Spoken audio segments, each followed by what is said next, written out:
আচ্ছা, তো long walk two freedom এটা হচ্ছে একটা অটোবায়োগ্রাফিক্যাল একটা রাইটিং, অনেক বড় একটা বই।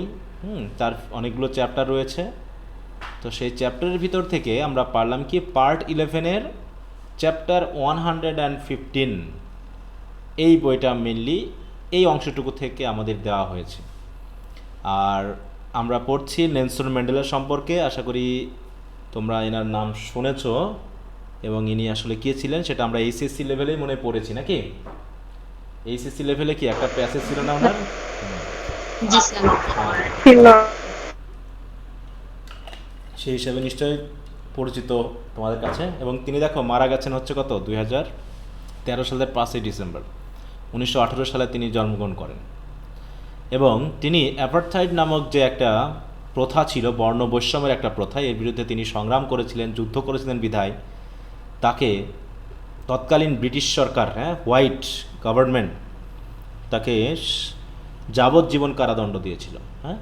এবং আমরা সেই প্যাসেজেই পড়েছিলাম এইচএসসিতে তাকে 3 বছর আগেই, মানে যাবজ্জীবন কারাদণ্ড মানে আমরা বুঝে নিব যে 30 ইয়ার্স, তাই না, লাইফ টার্ম ইমপ্রিজনমেন্ট 30 বছর।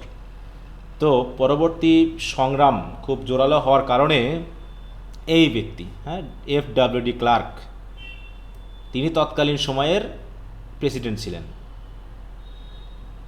তো তিনি কি করেছিলেন, নেলসন ম্যান্ডেলাকে 3 বছর আগেই জেল থেকে মুক্ত করেন। এবং এক্ষেত্রে তিনি যেহেতু সাউথ আফ্রিকার যে দাঙ্গা, তাই তো, যে সিভিল ওয়ার, এটাকে বন্ধ করার ক্ষেত্রে যে একটা অবদান রেখেছিলেন, এই জন্য FW ক্লার্ক এবং নেলসন ম্যান্ডেলাকে একত্রে নোবেল পুরস্কার দেওয়া হয়। 1993-তে দেখো, the Nobel peace prize was awarded jointly to Nelson Mandela and FW Klerk, মানে Frederik William de Klerk, for their work for the peaceful termination of the apartheid regime and for laying the foundation for a new democratic society. নতুন গণতান্ত্রিক সরকার গঠনের ক্ষেত্রে একটা অবদান তারা রেখেছিল, এই কারণে নোবেল পুরস্কারও পেয়েছিলেন। তারপরে আবার নোবেল পুরস্কার পাইলেন পরবর্তীতে নেলসন ম্যান্ডেলা সাউথ আফ্রিকার প্রেসিডেন্ট নির্বাচিত হন। কিন্তু বলছে Nelson Mandela was a South African anti apartheid revolutionary political leader and philanthropist তিনি ছিলেন। আর এর সাথে, আচ্ছা এটা আমাদের ব্যাখ্যা চলে গেছে, দেখছো লিঙ্ক আছে।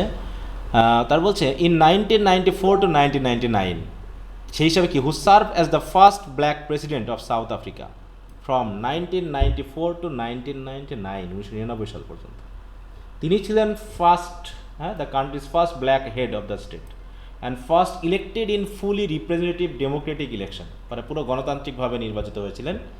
His government focus on dismantling the legacy of apartheid, তাহলে অ্যাপারথাইডের যে একটা লেগেসি ছিল, যে একটা ঐতিহ্য ছিল, তাদের যেটা ধারাবাহিকতা ছিল, এটাকে তিনি ব্রেক আপ করেন, ডিসম্যান্টেল করেন, and by tackling institutionalise racism and fostering racial reconciliation. Ideologically in African nationalist and socialists, একজন ন্যাশনালিস্ট এবং সোশ্যালিস্ট হওয়ার কারণে he served as the president of African National Congress, তার কিন্তু পার্টির নাম, এটা অনেক সময় বলে থাকে কিন্তু, এটা অনেক সময় বলা হয়ে থাকে, সরি একটু দাঁড়াও, কি হলো মেসেজ,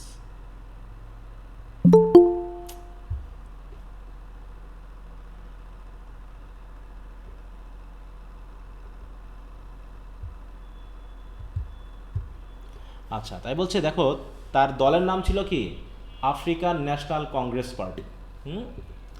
এবং এটার তিনি 1991 থেকে 97 সাল পর্যন্ত এই দলের তিনি কিন্তু প্রেসিডেন্ট নির্বাচিত হয়েছিলেন। এগুলো মাঝে মাঝে পরীক্ষাতে আসে যে কোন পার্টির তিনি নেতা ছিলেন, ANC বলতে ফুল মিনিংটা কি, তিনি কবে নোবেল পুরস্কার পেয়েছিলেন, নোবেল পুরস্কার কেন পেয়েছিলেন, অ্যাপারথাইড কি, এই বিষয়গুলো নিয়ে কিন্তু প্রশ্ন থাকে, একটু একটু খেয়াল করবা। তাহলে অ্যাপারথাইড কি সেটা আমরা এখানে যদি দেখি একটু বুঝবো।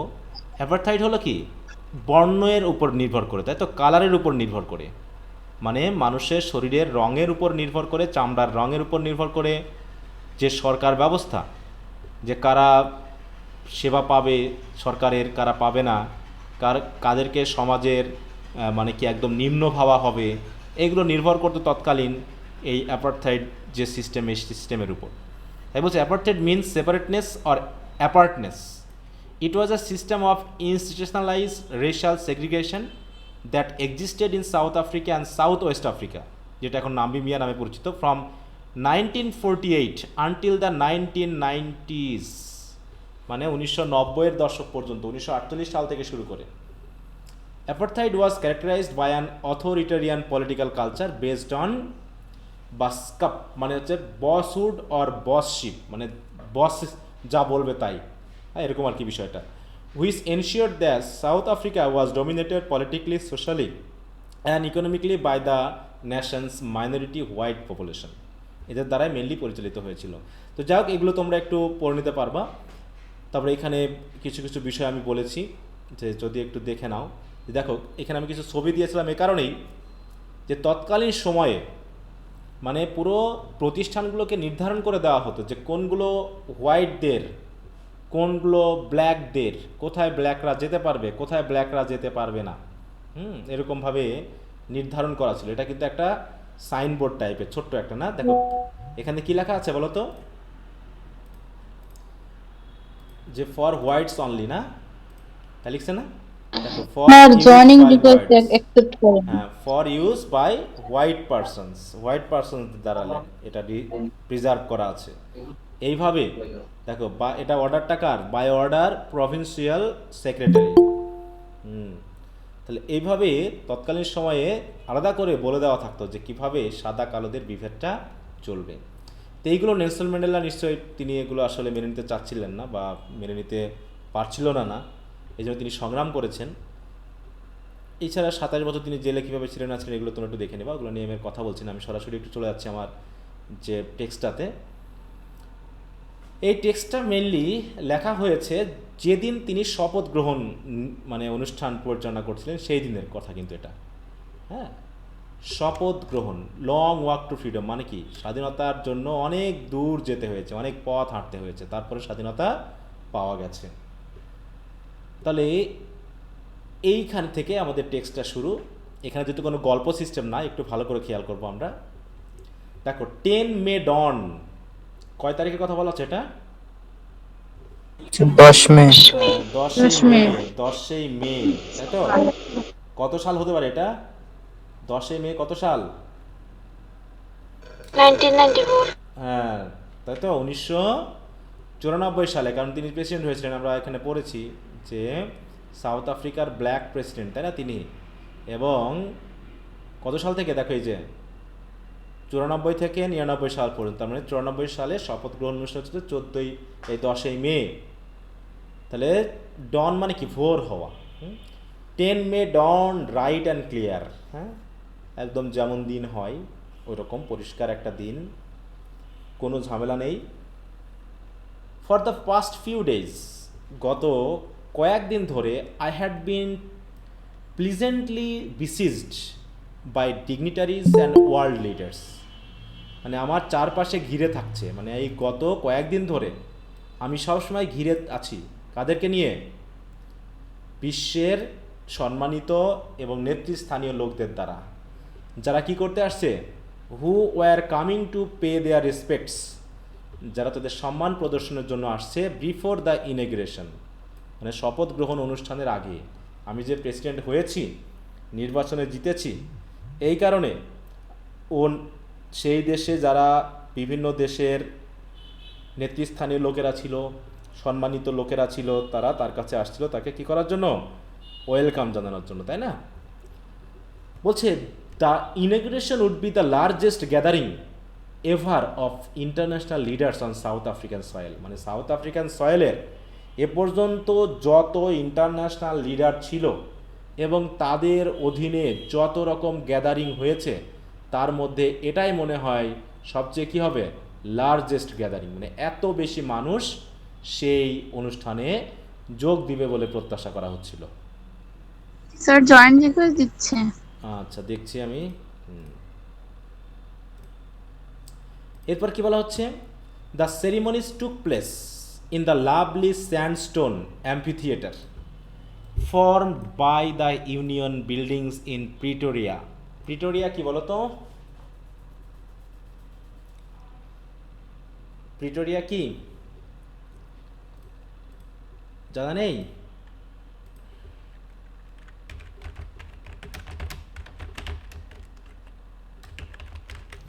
দেখো সাউথ আফ্রিকার রাজধানীর নাম দেখেছো কয়টা?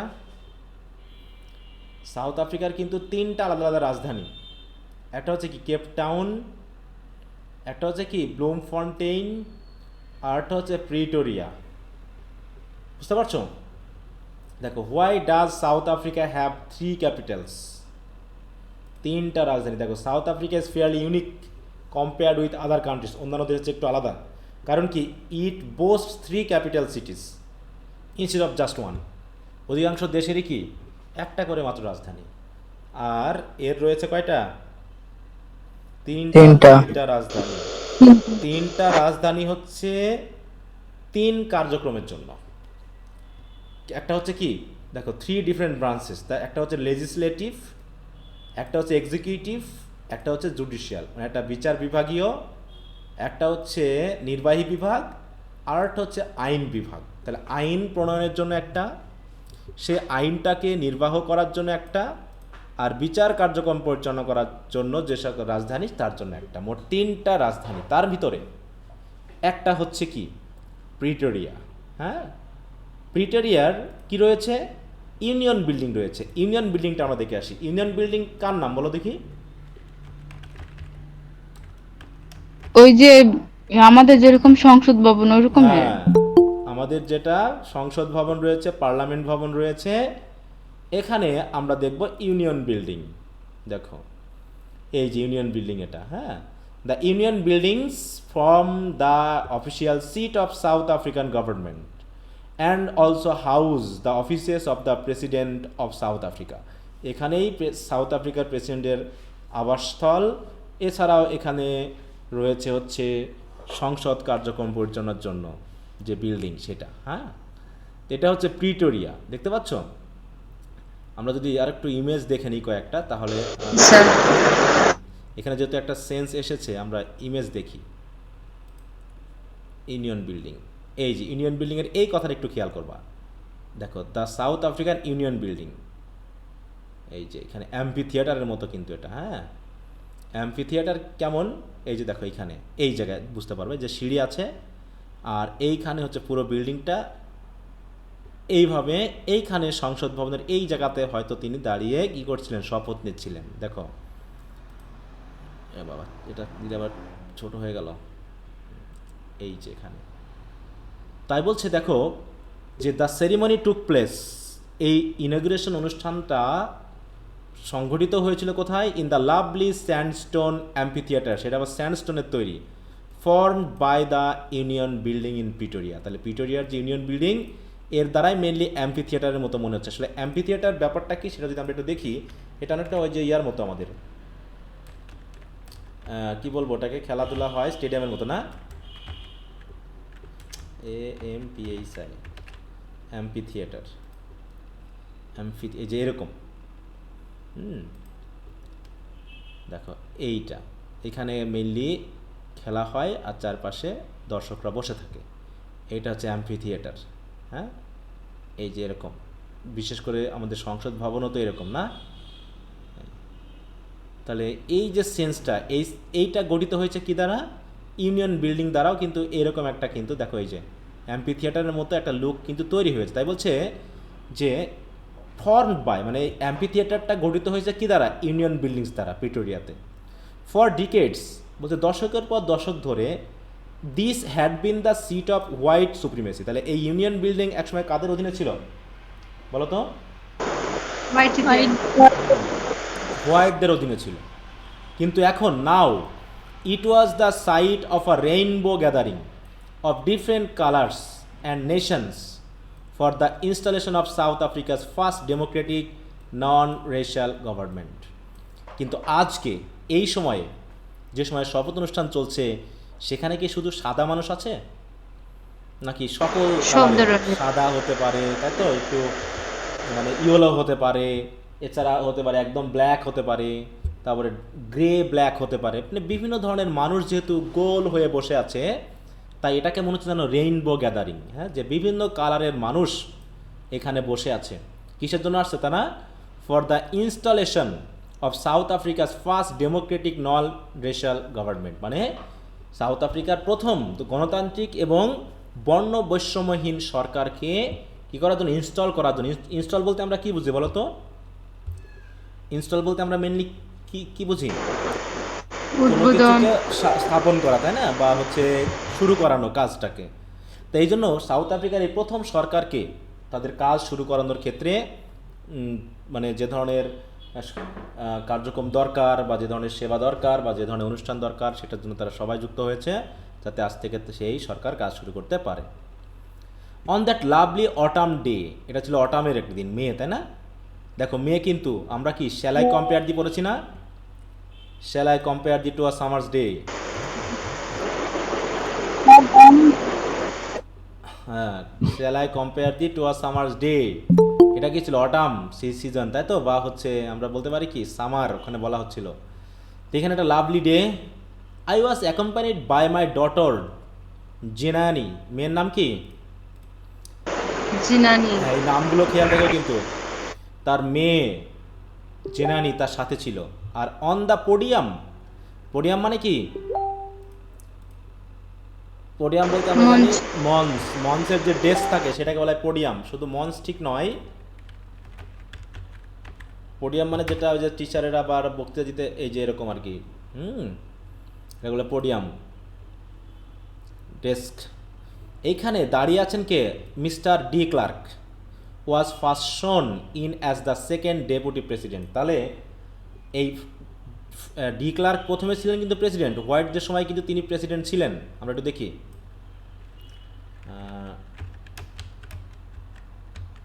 FW ক্লার্ক, এই যে ইনি, হ্যাঁ,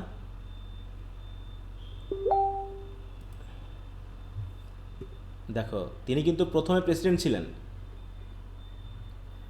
আচ্ছা, এরকম হল আসলো কেউ? আচ্ছা, ব্রিটানিকা আসছে, উইকিপিডিয়া থেকে একটু দেখি। এই যে দেখো, 7th state president of South Africa, কত থেকে কত? 1989 থেকে 1994। এই সময় তিনি কিন্তু নিজে প্রেসিডেন্ট ছিলেন। তার আগে ছিল হচ্ছে PW বোথা। তাহলে 94 থেকে যেহেতু কে প্রেসিডেন্ট হলেন বলো তো? Nelson Mandela. Nelson Mandela. তাহলে তিনি ছিলেন হচ্ছেন সেকেন্ড, দেখো বলা হচ্ছে কি সেকেন্ড ডেপুটি, তার মানে নিশ্চয় ফার্স্ট ডেপুটি একজন আছে। তাহলে ফার্স্ট ডেপুটি প্রেসিডেন্ট কে ছিলেন? এই যে থাবো বেকি, তাই তো? ইনি ছিলেন হচ্ছে ফার্স্ট ডেপুটি প্রেসিডেন্ট, আর FW ক্লার্ক ছিলেন সেকেন্ড ডেপুটি প্রেসিডেন্ট, আর আমাদের প্রেসিডেন্ট ছিলেন হচ্ছে নেলসন ম্যান্ডেলা। মোট 3 জন কিন্তু। When it was my turn, তাহলে সবাই সবার মতো যা হোক শপথ নিল, বক্তৃতা দিল। যখন আমার সময় আসলো, I pledge to obey and uphold the constitution, আমি তখন প্রতিজ্ঞা করলাম কিভাবে আমরা সংবিধানকে মানতে পারি এবং সংবিধানকে সকল ক্ষেত্রে আপহোল্ড মানে কি গুরুত্ব দেওয়া, সংবিধানকে তুলে ধরতে পারি। And to devote myself to the wellbeing of the republic and its people, এবং কিভাবে ওই দেশের জনগণ এবং ওই দেশকে কিভাবে দেশের কল্যাণে আমরা নিজেকে নিয়োজিত করতে পারি। টু দ্য অ্যাসেম্বল গেস্টস, আর যারা সমবেত হয়েছে, সমবেত এই সকল গেস্টের প্রতি, অ্যান্ড দ্য ওয়াচিং ওয়ার্ল্ড, এবং যারা যে পৃথিবীর মানুষ আমার এই শপথ অনুষ্ঠান দেখছে। যখন 1994 সাল, তখন কি টেলিভিশন ছিল? হয়েছিল না তখন? স্যার। হ্যাঁ, টেলিভিশনে সবাই দেখছে, আর ওদিকে রেডিওতে সবাই শুনছে। তো সেই হিসাবে বলা হচ্ছে যে পৃথিবীর যারা মানুষ যারা দেখছে এবং যারা আমার এই অনুষ্ঠানে অলরেডি এসেছে, সকলের প্রতি আমার আমি বললাম, today all of us do by our presence here, তাই তো বলছে আজকে আমরা সবাই আমাদের উপস্থিতির মাধ্যমে আমরা কি করতে চাই? To confer glory and hope, আমরা আমাদের আশা এবং আমাদের যে গৌরবকে কী করতে চাই? কনফার করতে চাই, আরোপ করতে চাই, প্রদান করতে চাই। কার প্রতি? টু নিউ বর্ন লিবার্টি, আমাদের এই নতুন স্বাধীনতার প্রতি, যে আমাদের সকল গ্লোরি এবং সকল আশা হচ্ছে আমাদের এই ইন্ডিপেন্ডেন্সকে ঘিরে। Out of the experience of an extraordinary human disaster, দেখো out of the experience of an extraordinary human disaster, তাহলে এক্সট্রা অর্ডিনারি হিউম্যান ডিজাস্টার এটা কি বলো তো? কোনটার কথা বলা হচ্ছে এখানে?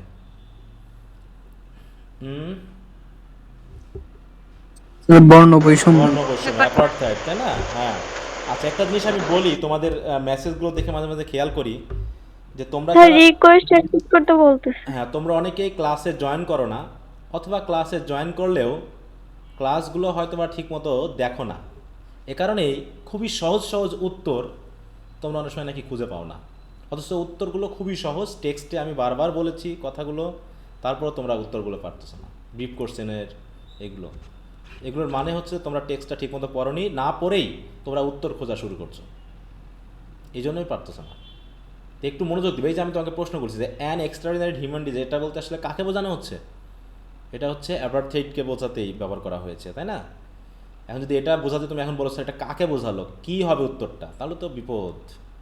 কিছু কিছু প্রশ্নের উত্তর কিন্তু তুমি কোনো বইয়ে পাবে না। এই জন্য টেক্সট পড়ার কারণে দেখবা যে 5 থেকে 6টা কোশ্চেন থাকবে যেখানে তুমি অনেক সময় খুঁজে পাবে না, কোনো জায়গা থেকে সরাসরি কমন আসবে না, তোমাকে নিজে থেকে লিখতে হবে। অতএব ভালো রেজাল্ট করার জন্য টেক্সটটা ভালো করে পড়ার কোনো বিকল্প নেই। দেখো, সব প্রশ্ন কি বারবারই এসেছে, এমনটা হয়েছে কি বারবার আসছে, নাকি নতুন নতুন প্রশ্ন আসছে এক এক সময়? জি স্যার। গাইডে তো তুমি আগের কোশ্চেনগুলো পাও, তাই মনে হয় যেন এটা এসেছে, কিন্তু ওটা কিছু কিছু কোশ্চেন একদম নতুন এসেছে, একবার এসেছে, যেটা কখনো তার আগে গাইডে ছিলই না প্রশ্নটা, পরীক্ষায় আসার পরে এটা তোলা হয়েছে। তাহলে সেই ক্ষেত্রে উত্তর কীভাবে দিবা তুমি যদি একটু ভালো মতো পড়াশোনা না করো? আর বারবার তো ঘুরে ফিরে আসবে না। তাই বলছে যে out of the experience of an extraordinary human disaster, এই যে অসাধারণ এক মানব যে দুর্যোগ, এই দুর্যোগের অভিজ্ঞতা থেকেই, যে দুর্যোগটা ছিল কতদিন, লাস্ট টু লং, যে দুর্গটা অনেক দিন ধরে চলেছে, সেই অভিজ্ঞতা থেকেই কি হবে, must be born a society, তার সেই অভিজ্ঞতা থেকে একটা নতুন সমাজের জন্ম হবে, of which all humanity will be proud, যে সমাজের জন্য অন্তত পুরো মানব জাতি গর্ব করবে, এরকম আর কি। তাহলে এতদিন ধরে আমরা যে মানব দুর্যোগের ভিতরে ছিলাম, সেই দুর্যোগ কাটিয়ে আমরা একটা নতুন সমাজ গঠন করেছি বা গঠন করতে যাচ্ছি, যে সমাজ কি হবে, যে সমাজের জন্য পুরো মানব জাতি গর্ব করবে।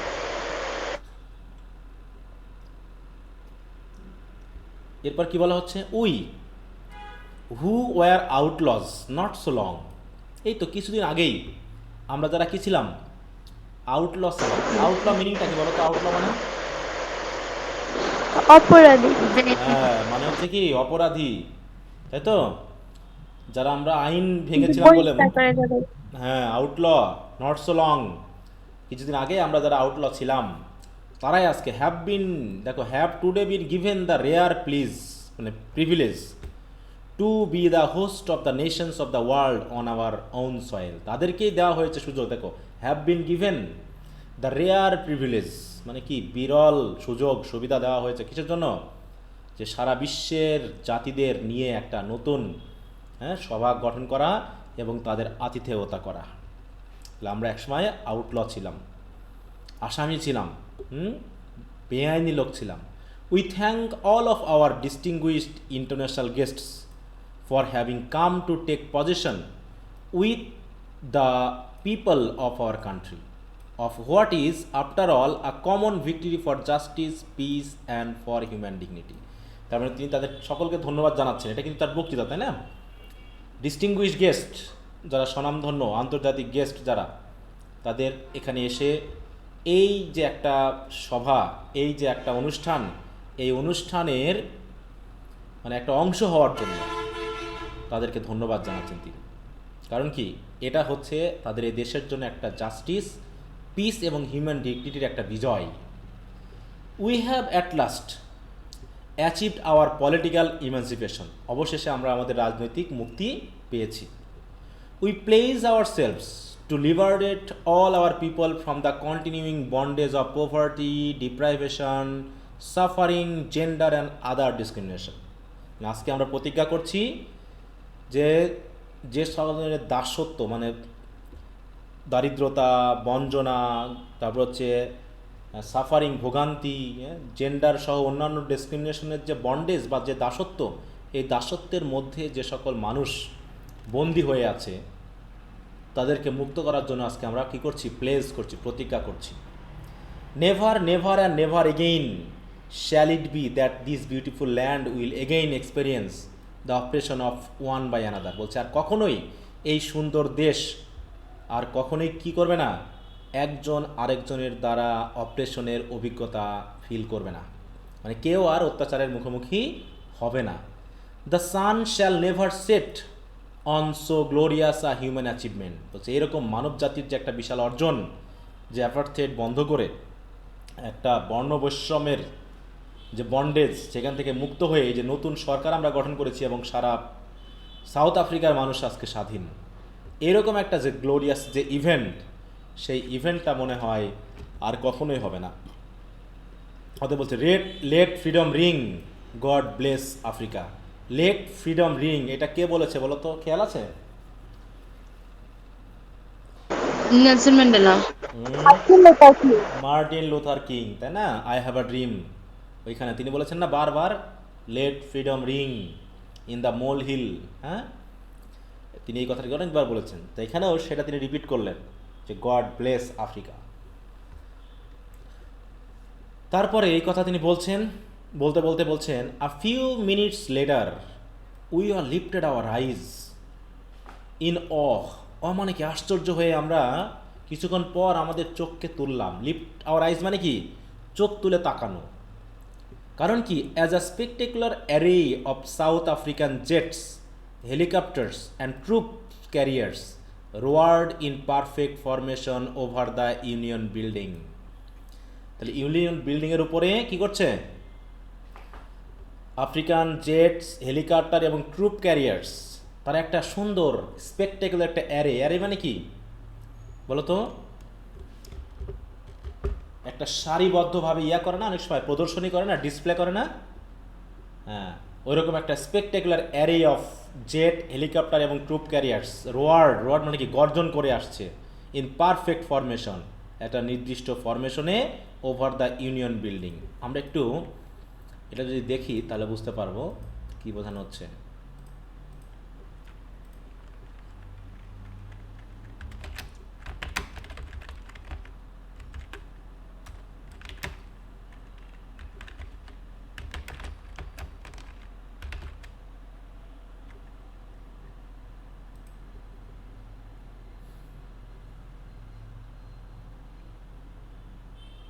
ভিডিওটা আছে নাকি?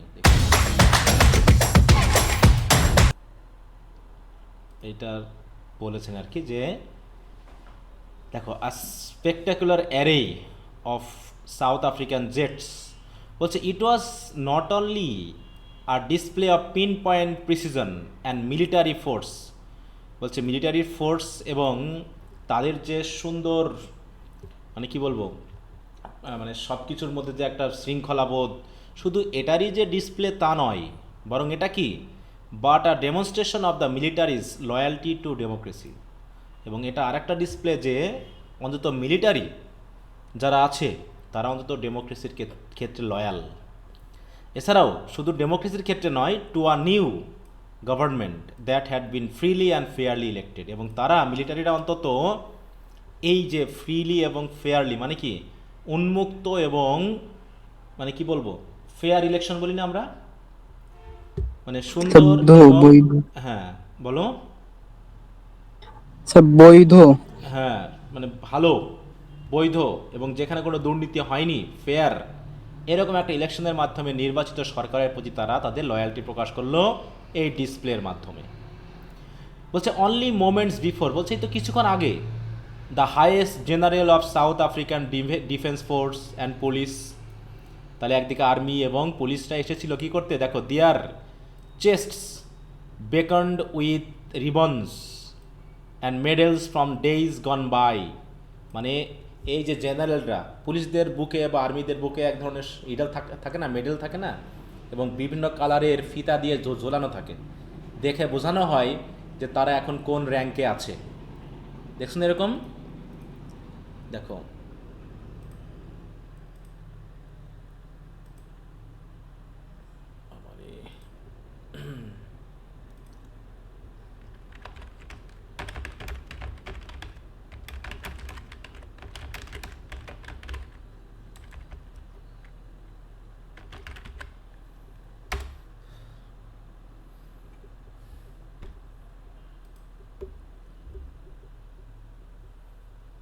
এই যে এগুলো দেখতে পাচ্ছ, এরকম তাদের বুকে ঝুলানো থাকে, হ্যাঁ, চেস্টে বা বুকে এই যে এরকম থাকে। তা সেটা বোঝাতেই বলেছে যে এরকম মানে বিভিন্ন সম্মানীয় যে পুলিশ অফিসার বা জেনারেলরা তারা কি করতে এসেছিল, দেখো কত এর বুকে রিবন, হ্যাঁ, এবং মেডেল, মানে কত সম্মান। তারাও কি করেছে, এসে স্যালুটেড মি, তারাও আমাকে স্যালুট করেছে। অ্যান্ড প্লেজ দেয়ার লয়্যালটি, এবং তাদের যে কি বল, লয়্যালটি মানে কি বোঝায় বলো তো বাংলা? আনুগত্য। আনুগত্য নাকি, হ্যাঁ, সেটাকে প্রকাশ করেছে। I was not unmindful of the fact that, বলছে তারপর আমি ভুলে যাইনি যে not so many years before, বলছে এই তো কয়েক বছর আগেই, বেশি দূরে না, কয়েক বছর আগেই, they would not have saluted but arrested me, তারা আমাকে স্যালুট করেনি, বরং কি করেছে, অ্যারেস্ট করেছে। তারাও আজকে কী করছে, আমাকে স্যালুট করছে। Finally a chevron of Impala jets left a smoke trail, যেটা আমরা দেখলাম আর কি কিছুক্ষণ আগে, of black, red, green, blue and gold of the new South African flag. তাহলে সাউথ আফ্রিকান যে ফ্ল্যাগ, সেই ফ্ল্যাগের যে কালার আছে, সেই কালার দিয়ে, সেই কালারকে রিপ্রেজেন্ট করার জন্য জেট ফাইটারের যে শেভরন, তারা কি করছে, স্মোকের একটা ট্রেইল বা একটা কি তৈরি করেছে, দেখো এই যে ধোঁয়া দিয়ে তৈরি করলো না একটা নির্দিষ্ট সুন্দর একটা যে অ্যারে বা হচ্ছে লাইন, সেটা কিন্তু কিছুক্ষণ পরে আমরা দেখলাম। তো এইভাবে বলা হচ্ছে, the day was symbolise for me by the playing of our two national anthems. তাহলে ডেটা মেনলি সিম্বলাইজ করা হয়েছে দুইটা জাতীয় সঙ্গীত বাজানোর মাধ্যমে। The vision off white singing, দেখো নিকোশিন সিকিলে ই আফ্রিকা, এটা হচ্ছে হোয়াইটদের গান। অন্যদিকে ব্ল্যাক সিঙ্গিং ডাইস্টার্ন, মানে দুইটা সঙ্গীতের দুটা নাম, এই দুটা সঙ্গীতই বাজানো হয়েছে। তার মানে নেলসন ম্যান্ডেলা তিনি হোয়াইটদের হাতে ভুগেছিলেন বলেও তিনি কি হোয়াইটদেরকে ইয়া করেছেন, অসম্মান করেছেন বলো? স্যার না। No, sir. এবং তার প্রেসিডেন্ট মানে তার সরকারের মধ্যেও কিন্তু আগের প্রেসিডেন্টকে রেখেছেন, হ্যাঁ। এমনকি তিনি চাচ্ছেন যে জাতি, তাই তো, বর্ণ, ধর্ম নির্বিশেষে সকলে একই সাথে এক দেশে শান্তিতে বসবাস করবে। The old anthem of Republic, এই যে ডাইস্টার্ন, এটা হচ্ছে কি old anthem of the Republic, আগে গাওয়া হতো, পরে হোয়াইটরা তাদের গান চালালো, পরে আবার নতুন করে দুটা সঙ্গীতই বাজিয়ে সিম্বলাইজ করা হলো যে আমরা কোনো বর্ণ বৈষম্য চাই না, আমরা কোনো ধরনের বৈষম্য চাই না। আই ডোন্ট ওয়াট কি জানো, I don't want white discrimination, তাই তো, বা ডমিনেশন। আমি কি চাই না বলো, হোয়াইট ডমিনেশনও চাই না, ব্ল্যাক ডমিনেশনও চাই না, আমি চাই সকলে সমানভাবে শান্তিতে বসবে। তাই বলছে, although that day neither group knew the lyrics of the anthem they once despised, they would soon know the words by heart. বলছে নাইদার গ্রুপ মানে কি, সাদা বা কালো, সেই দিনে হয়তো কেউই জানতো না এই গানটার মানে কি, বা যে গানটাকে তারা হয়তো এত ঘৃণা করতো তারা হয়তো এককালে জানতো না, কিন্তু আজকে যেহেতু চালানো হয়েছে, খুব শীঘ্রই সবাই এই গানটাকে আত্মস্থ করে ফেলাবে, আমাদের ওই সোনার বাংলার মতো, আমার সোনার বাংলা না। They would soon know the words by heart, তারা হৃদয় দিয়ে প্রত্যেকটা ওয়ার্ডকে একসময় শিখে নিবে। On the day of inauguration, আর এই উদ্বোধনের দিন, I was overwhelmed with a sense of history, মানে আমার মনে সেই অতীতের হিস্ট্রিগুলো কেমন জানি বারবার দোলা দিচ্ছিল, আমি পুরো ওভারওয়েলমড হয়ে যাচ্ছিলাম, আমি পুরো কি হচ্ছিলাম, মানে চার্মড হয়ে যাচ্ছিলাম, হ্যাঁ। আই দ্য ফার্স্ট ডিকেড, এখানে ইন দ্য হবে, in the first decade of the 20th century, বলছে বিংশ শতাব্দীর প্রথম দশকে, a few years after the bitter Anglo-Boer War and before my own birth, দেখো আমার তার জন্ম হয়েছে কত সালে বলো তো, নেলসন ম্যান্ডেলার জন্ম কত সালে বলো? 1918 সালে, তাই না, মানে বিংশ শতাব্দীর কোন দিকে, শুরুর দিকে। মানে তার জন্মের আগেও অ্যাংলো বোয়ার ওয়ার নামে যে যুদ্ধ হয়েছিল, সেই যুদ্ধের মাধ্যমেও তিনি দেখেছেন যে the white skin people of South Africa, South আফ্রিকার যারা হোয়াইট স্কিন পিপল ছিল, passed up their differences and erected a system of racial domination against the dark skin people of their land. মানে তার জন্মের আগেই ইতিহাস বলে যে অ্যাংলো বোয়ার ওয়ারের পর সাউথ আফ্রিকার যারা হোয়াইট স্কিন পিপল ছিল তারা ব্ল্যাক স্কিন মানে ডার্ক স্কিন পিপলদের বিরুদ্ধে কী করেছিল, তৈরি করেছিল a system of racial domination, বর্ণ বৈষম্যের একটা সিস্টেম তারা চালু করেছিল। The structure they created form the basis of one of the harshest, most inhuman societies of the world had ever known. অতএব তাদের এই যে সিস্টেম বা তাদের এই শাসন করার স্ট্রাকচারটা এমন একটা সমাজ গঠন করেছিল যে সমাজ, যে অমানবিক সমাজ, যে করুণ নিষ্ঠুর সমাজ আগে কখনো পৃথিবী দেখেনি। এরকম সমাজ তারা গঠন করেছিল। Now in the last decade of the 20th century, আর এখন এই যে লাস্ট মানে ডিকেডের দিকে এসে 20th সেঞ্চুরির শেষ দশকে এসে my own 8 decade as a man, আমি যেখানে নিজেই আমার 8 ডিকেড পার হয়ে গেছে, মানে কি যেখানে আমারই এখন 80 বছরের উপরে বয়স নাকি, এখন তাহলে যেটা শুরু হয়েছিল এই 20th সেঞ্চুরির প্রথম দশকে যেটা শুরু হয়েছিল সেটাই আবার এই 20th সেঞ্চুরির শেষ দশকে এসে শেষ হয়ে গেছে। এই যে that system had been overturn for ever, সেই সিস্টেমকে চিরতরে কী করা হয়েছে, উচ্ছেদ করা হয়েছে। And replaced by the one that recognise the rights and freedoms of all peoples regardless of the colour of their skin, এবং মানে গায়ের রং বা ধর্ম বৈষম্য সকলের মানে নির্বিচারে সকলের যে অধিকার এবং স্বাধীনতা সেটাকে শেষ পর্যন্ত কী করা হয়েছে, রিকগনাইজ করা হয়েছে বা স্বীকৃতি দেওয়া হয়েছে। তার মানে ইতিহাসের কথা মনে পড়ে, যে ইতিহাস বলে যে সাউথ আফ্রিকা আগে এই হোয়াইটদের অধীনে ছিল, আর সেই ইতিহাস এখন সাক্ষী হলো যে এখন থেকে হোয়াইট ব্ল্যাক বলে কোনো ডোমিনেশন থাকবে না, কোনো রেশিয়াল ডোমিনেশন থাকবে না, বরং each and every people will enjoy their rights and freedom according to the constitution of the country. So that is the very day in the history of South Africa. South আফ্রিকার ইতিহাসে এটা একটা স্মরণীয় দিন হিসাবেই থাকবে। এবার কি বলছে, দ্যাট ডে হ্যাড কাম, অতএব একটা বলছে আজ সময় এসে গেছে, about through the unimaginable sacrifice of thousands of my people. আজকের দিনটা যে এসেছে, এই দিনটা কি এমনি এমনি এসেছে বলো? আমরা যে স্বাধীনতা পেয়েছি সেটা কি এমনি এমনি পেয়েছি? আমরা এমনি এমনি পাইনি, বরং কি করেছি, আনইমাজিনেবল স্যাক্রিফাইস মানে অকল্পনীয় যে আত্মোৎসর্গ হাজার হাজার মানুষের, এর মাধ্যমেই কিন্তু আজকের দিনটা এসেছে। People whose suffering and courage can never be counted or repaid. আর এই জনগণের যে সাফারিং এবং কারেজ, যে সাহস এবং ভোগান্তি, এটাকে আসলে কাউন্টও করা যাবে না বা এর বিনিময়ও দেওয়া যাবে না।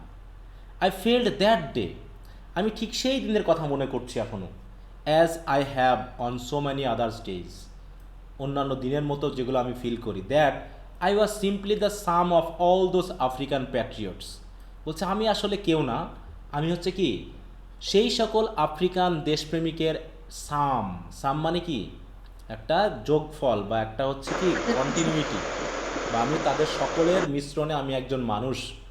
হু হ্যাড গান বিফোর মি, তাহলে আমার আগে যারা এসেছিল যে দেশপ্রেমিক, যারা দেশের জন্য জীবন দিয়ে গেছে, আমি জাস্ট সিম্পলি তাদেরই একজন। That long and Nobel line ended, এই আজকের দিনে আমার মাধ্যমে সে লাইনটা আজকে শেষ হলো। And now begin again with me, এবং আমার দ্বারাই আবার নতুন একটা লাইন শুরু হলো। কোন লাইনটা শেষ হলো? অপারেশনের লাইনটা শেষ হলো, যে আমার আগে যারা এসেছিল আফ্রিকান প্যাট্রিয়টস, তারা যেমন অত্যাচারের শিকার হয়েছে, আমিও তেমনি অত্যাচারের শিকার হয়েছি, কিন্তু আজকে আমার মাধ্যম দিয়েই অত্যাচারের সেই দিন শেষ হয়ে স্বাধীনতার একটা নতুন দিন আবার শুরু হলো। I was pained that I was not able to thank them, মানে আমার খুব খারাপ লাগছে বা কষ্ট পাচ্ছি যে আমার আগের এই দেশপ্রেমিকগুলোকে আমি আর ধন্যবাদ দিতে পারলাম না।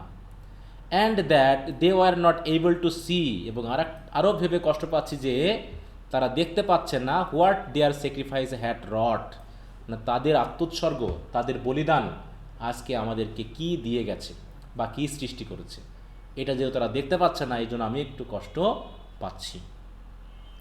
কি কথা বোঝা গেল এই পর্যন্ত? হ্যাঁ স্যার। এবার বলছে the policy of apartheid created a deep and lasting wound in my country. বলছে ওই যে বর্ণ বৈষম্যের যে পদ্ধতি, সেটা আমার দেশের জনগণের উপরে একটা গভীর এবং দীর্ঘস্থায়ী ক্ষত সৃষ্টি করেছিল। অ্যান্ড মাই পিপল, এবং আমার জনগণের উপর। All of us will spend many years, বলছে হয়তো আমরা এখন অনেক দিন কাটাবো, ইফ নট জেনারেশনস, হতে পারে জেনারেশন না, recovering from that profound heart, এই ব্যথা ভুলতে নাকি, বলছে এই ব্যথা থেকে উদ্ধার পেতে হয়তো আমাদের এখনও অনেক বছর কাটাতে হবে। But the decades of oppression and brutality had another unintended effect. কিন্তু বলছে এই যে আমরা যে অত্যাচারিত হয়েছি, আমরা যে অপারেশনের শিকার হয়েছি এই যে দশক ধরে, এটা হয়তো আরেকটা মিনিং থাকতে পারে, ইফেক্ট থাকতে পারে। দ্যাট ওয়াজ হ্যাড, এখানে হ্যাড হবে, that it produced the Oliver Tambos, the Walter Sisulus, মানে এখানে বিভিন্ন নাম বলা হয়েছে যারা এই সংগ্রামের মাধ্যমেই তো তৈরি হয়েছে, এই অপারেশনের মাধ্যমেই আমরা হয়তো এইরকম নেতা পেয়েছি। তাই বলছে দেখো, men of such extraordinary courage, বলছে এই যদি এই অপারেশন না থাকতো, এই ব্রুটালিটি যদি না থাকতো, তাহলে হয়তো বা এইরকম সাহসী মানুষ আমরা পেতাম না। কিন্তু বলা হচ্ছে কি, তারা যে শুধু আমাদের অত্যাচারিত করেছে তাই নয়, বরং আমাদের মধ্য থেকে শক্তিশালী, সাহসী এবং জ্ঞানী মানুষ তৈরি করেছে। বলছে men of such extraordinary courage, wisdom and generosity, that their like may never be known again, মানে তাদের মতো এরকম জেনারাস, এরকম ওয়াইজ এবং কারেজাস মানুষ হয়তো আর কখনো দেখা যাবে না। Perhaps it requires such depth of oppression to create such heights of character.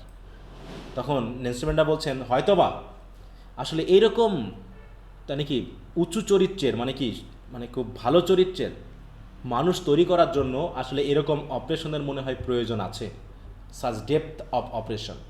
My country is rich in minerals and gems, আমার দেশটা বিভিন্ন খনিজ পদার্থ এবং বিভিন্ন জেমে কিন্তু পূর্ণ। That lie beneath it's soil, যেগুলো মাটির নিচে অবস্থান করছে। But I have also non that it's greatest wealth is it's people, যে মিনারেল জেম এগুলো মাটির নিচে আছে, এগুলো আমার দেশের সম্পদ, কিন্তু নেলসন ম্যান্ডেলা বলছেন যে তার থেকেও আমি জানতে পেরেছি যে আমার গ্রেটেস্ট ওয়েলথ হলো কি এদেশের জনগণ। Finer and truer than the purest diamonds, তাহলে আমার দেশে যে ডায়মন্ড রয়েছে সেই ডায়মন্ডের চেয়েও আরও বেশি ফাইনার এবং ট্রুয়ার হচ্ছে আমার দেশের জনগণ। ডায়মন্ডের খনি কোথায় আছে বলো তো? দেখো, দ্য লার্জেস্ট ডায়মন্ড তো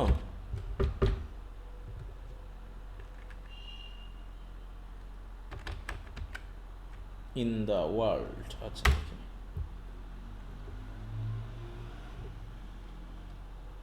এই যে সাউথ আফ্রিকা আছে না ডায়মন্ডের, দেখো এই যে হচ্ছে ডায়মন্ড মাইন্স মানে খনি, এর মধ্যে অধিকাংশ হচ্ছে দেখো এই যে রাশিয়া, রাশিয়া যেহেতু একটা বড় দেশ, তার সাথে কি আছে এখানে দেখো এই যে সাউথ আফ্রিকা।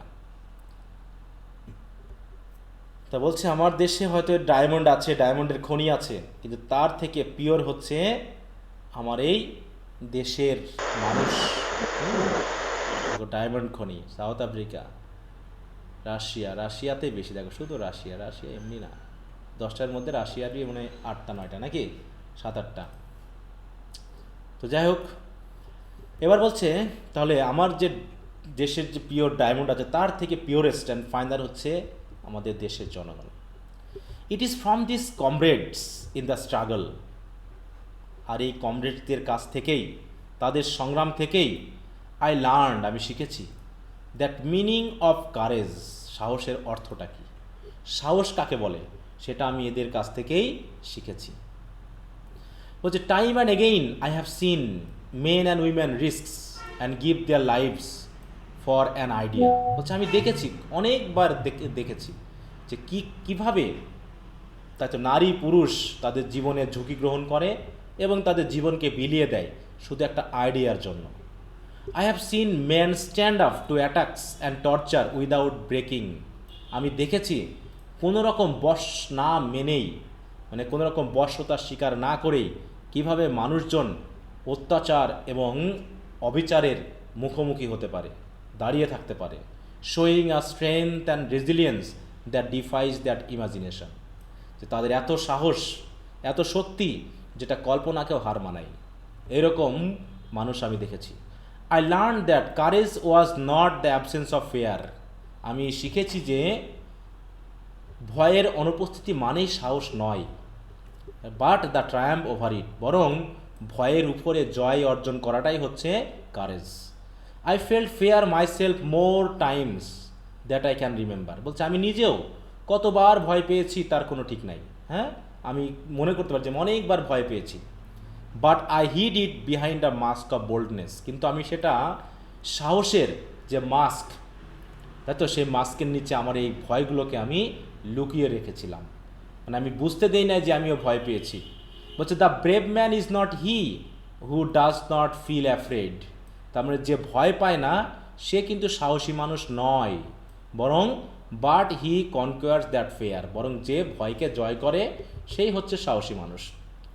মানে ভয় না পাওয়াটা সাহসিকতা নয়, বরং ভয়কে জয় করাটাই হচ্ছে কি সাহসিকতা, নাকি? এই যে এই ওয়ার্ডগুলো কিন্তু কোট করতে হবে। বলছে আই নেভার লস্ট হোপ, আমি কখনো আশা হারাইনি, that this great transformation would occur, যে এরকম একটা যে ট্রান্সফরমেশন, একটা পরিবর্তন, এটা যে ঘটবে, এটা আমি কখনোই এই আশাটা হারাইনি। মানে আমি ভেবেছিলাম একটা না একটা পরিবর্তন আসবেই। Not only because of the great heroes I have already cited, শুধু এই যে বড় বড় হিরোর কথা আমি বললাম, শুধু যে এদের সাহসিকতার বলেই আমি এই আশাটা করেছিলাম তা নয়, but because of the courage of the ordinary men and women of my country. তাহলে যারা যোদ্ধা ছিল, যারা সংগ্রামী ছিল, শুধু তাদের সাহসিকতার জন্যই নয়, বরং আমাদের দেশের যে কমন পিপলরা আছে, নারী পুরুষ আছে, ওদের ভিতরে যে সাহস ছিল, সেই সাহস আমাকে বিশ্বাস করতে বাধ্য করিয়েছে যে একদিন আমরাও স্বাধীনতা অর্জন করব।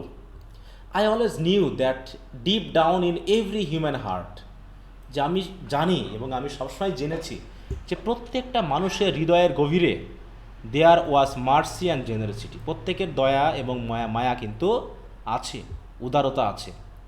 No one is born hating another person, বলছে কোনো মানুষই জন্মায় না যে অন্য ব্যক্তিকে ঘৃণা করার জন্য, because of the colour of his skin or his background or his religion.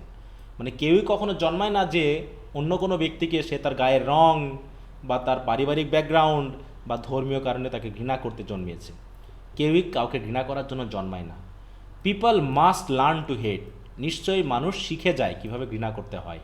And if they can learn hate, তারা যদি ঘৃণা করতেও শেখে, they can be taught to love, তাদেরকে ভালোবাসতেও শেখানো যাবে নিশ্চয়ই। কারণ for love comes more naturally to the human heart than its opposite, মানে ঘৃণার চেয়ে বরং ভালোবাসাটাই মানুষের হৃদয়ে আরও ন্যাচারালি আসে। সুতরাং এখানে ভাবার তো দরকার নেই।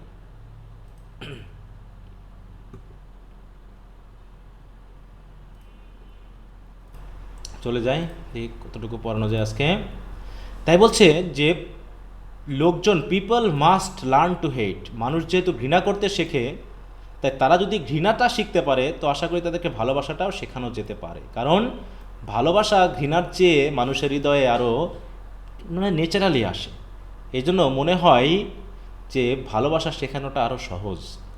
Even in the grimmest times in prison, বলছে এমনকি জেলখানার ওই সবচেয়ে কঠিন মুহূর্তেও, when my comrades and I were pushed to our limits, যেখানে আমাকে এবং আমার সহযোদ্ধাদের অত্যাচার করতে করতে করতে করতে এবং দেওয়ালে পিঠ ঠেকিয়ে দিয়েছিল, সে সময়েও আই উড সি, আমি দেখেছি, a glimmer of humanity in one of the guards.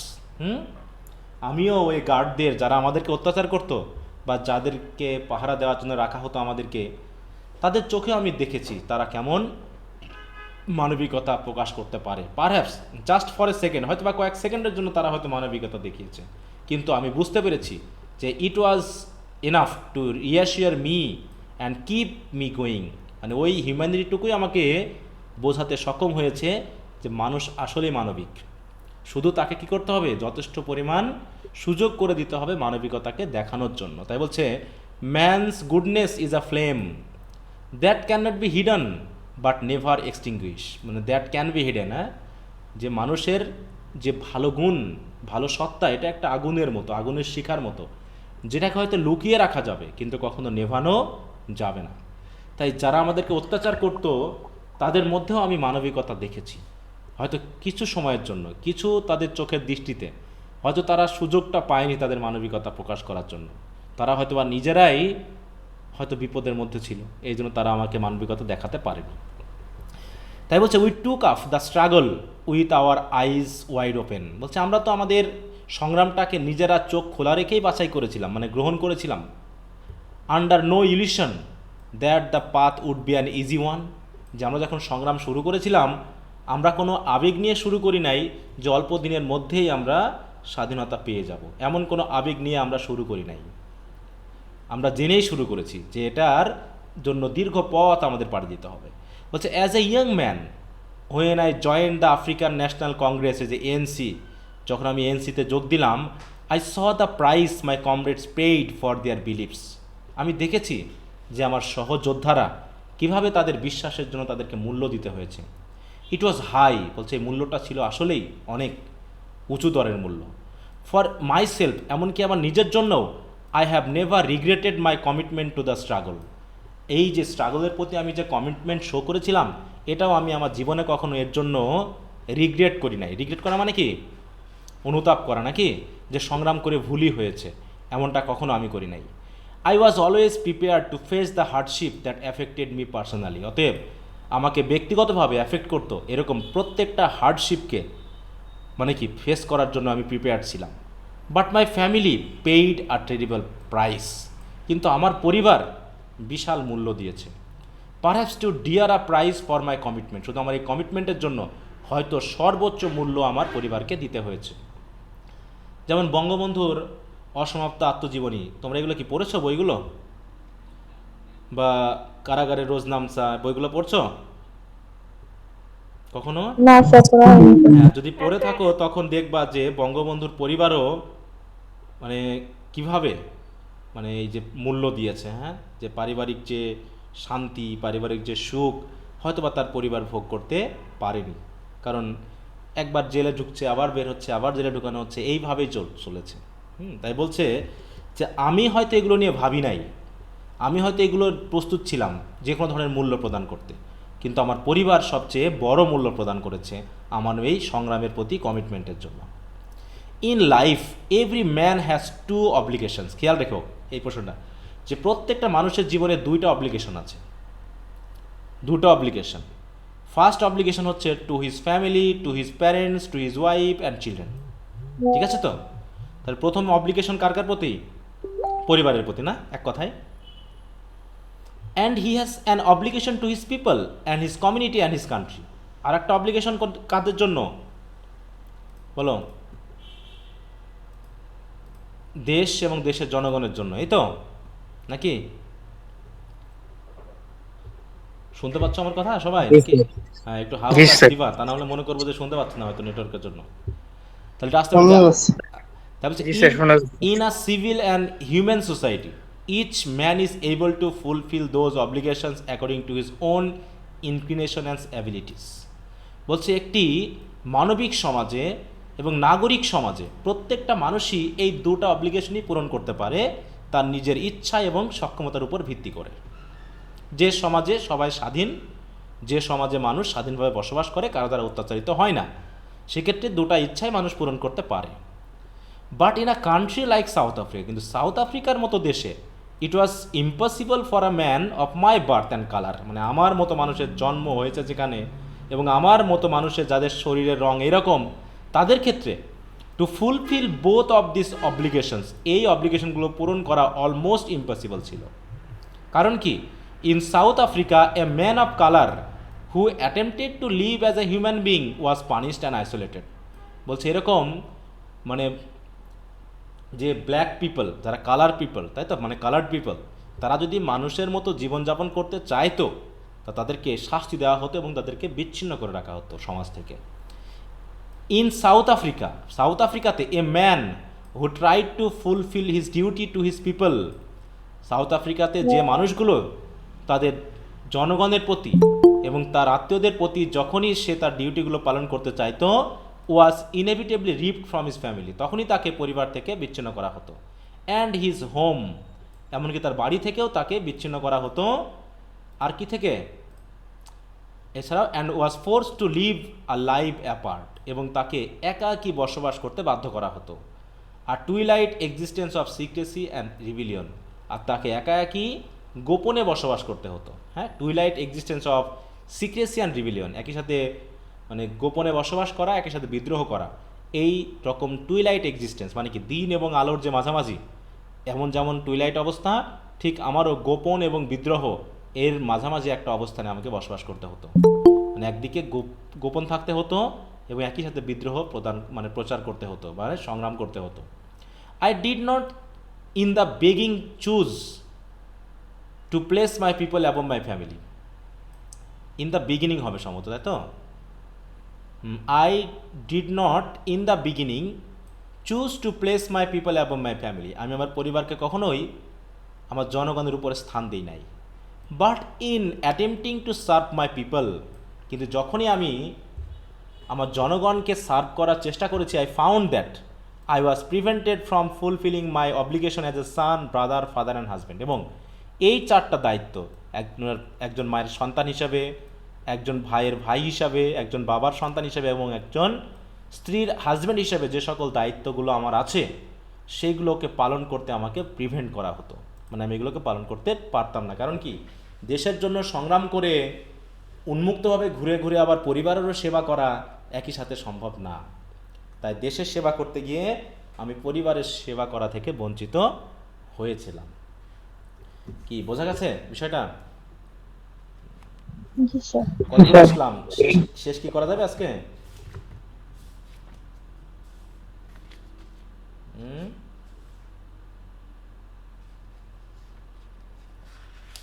আজকে মনে হয় শেষ হবে না নাকি?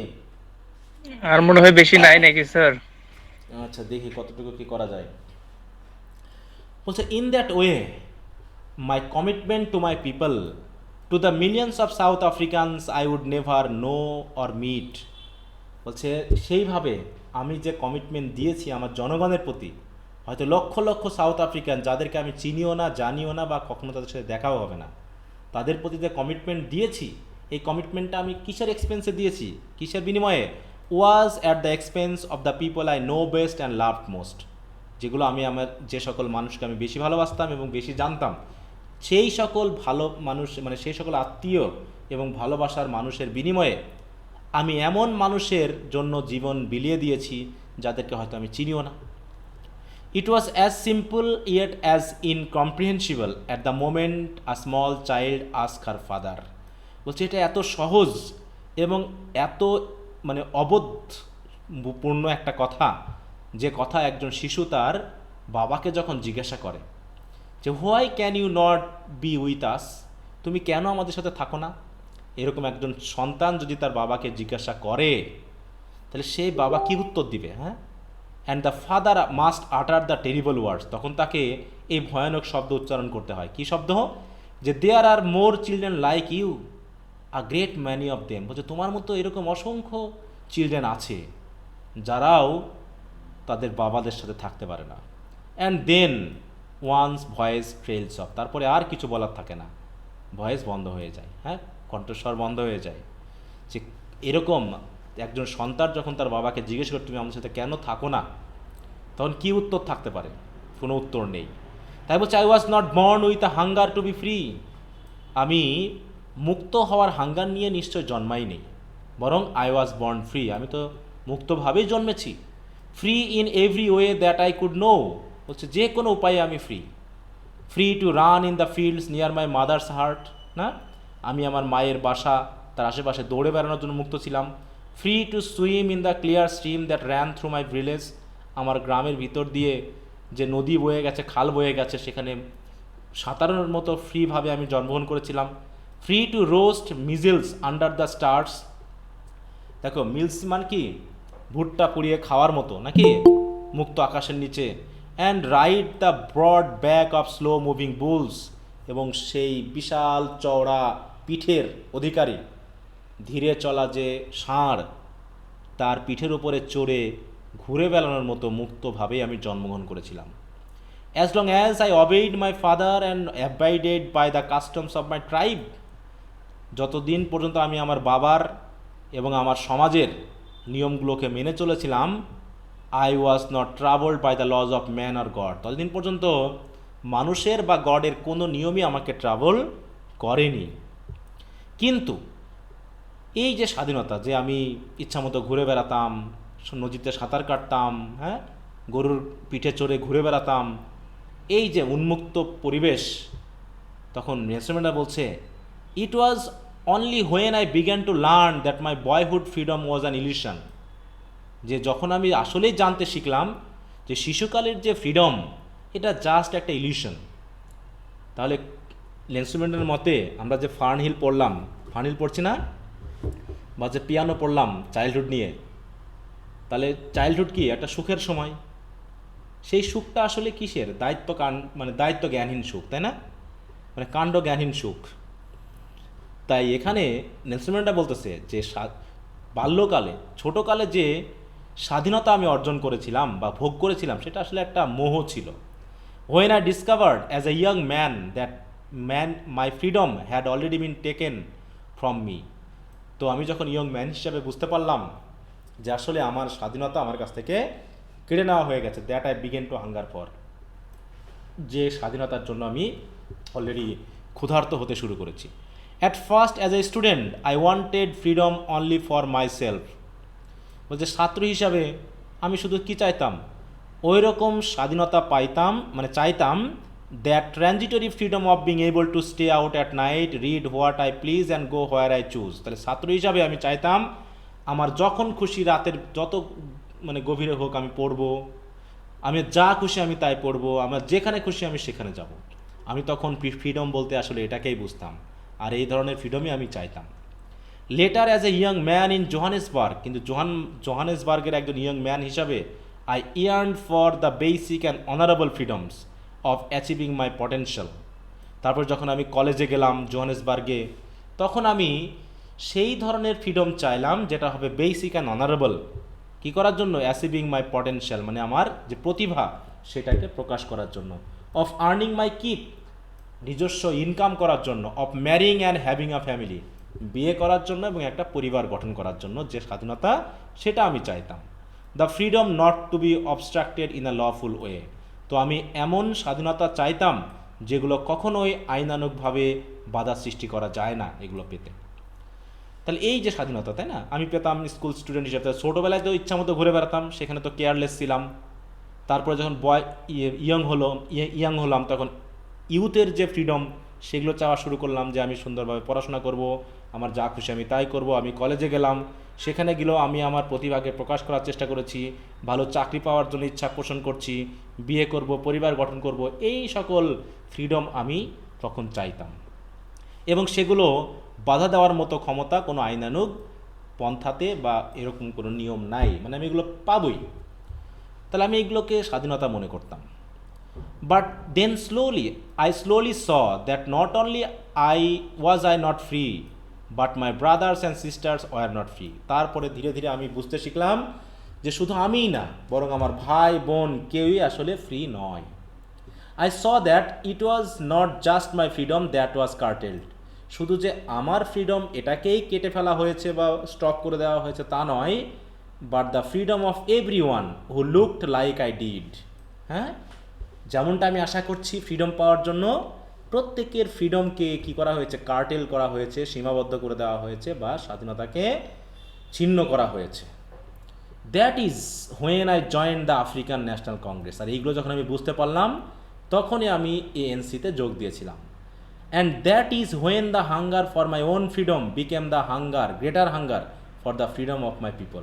আর তখনই আমি এএনসিতে যোগ দিলাম যখন আমি বুঝতে পারলাম যে স্বাধীনতার জন্য আমার যে ক্ষুধা, সেটা আমার জনগণের গ্রেটার হাঙ্গার, মানে কি বড় ক্ষুধাতে রূপান্তরিত হয়েছে। আর তখনই আমি আমার এই সংগ্রামে যোগ দিলাম। It was this desire for the freedom of my people to live their lives with dignity, self-respect that animated my life. অতএব আমার জনগণ তাদের জীবন নিয়ে, তাদের মর্যাদা নিয়ে এবং তাদের সেলফ রেসপেক্ট নিয়ে যাতে বাঁচতে পারে, তার যে স্বাধীনতা সেটাই আসলে আমার জীবনকে অ্যানিমেটেড করে দিয়েছিল, মানে শক্তিশালী করে দিয়েছিল। That transformed a frightened young man, আর তখনই একজন ভীত সন্ত্রস্ত ইয়ং মানুষ কি হলো, ট্রান্সফর্ম হয়ে গেল ইনটু আ বোল্ড ওয়ান, সাহসী একটা মানুষে। That drove a law avoiding attorney to become a criminal. আর তখনই আইন মানা একজন অ্যাটর্নি বা উকিল সে পরিণত হয়ে গেল কিসে, ক্রিমিনালে। তাহলে বলো তো নেলসন ম্যান্ডেলা পেশাগত দিক থেকে কি ছিলেন? বলো। অ্যাটর্নি বা অ্যাডভোকেট নাকি উকিল, উকালতি পড়েছেন তিনি, লয়ার লয়ার, হ্যাঁ লয়ার ছিলেন। That turn a family loving husband into a man without a home. যে স্বাধীনতার আকাঙ্ক্ষা একজন পরিবার ভালোবাসার, তাতে একজন হাজব্যান্ডকে করলো কি, বাড়ি হারা একজন মানুষকে। That forced a life loving man to live like a Monk.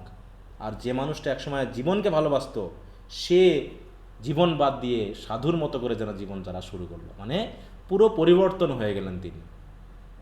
I am no more virtuous or self-sacrificing than the next man, but I found that I could not even enjoy the poor and limited freedoms I was allowed when I knew my people were not free.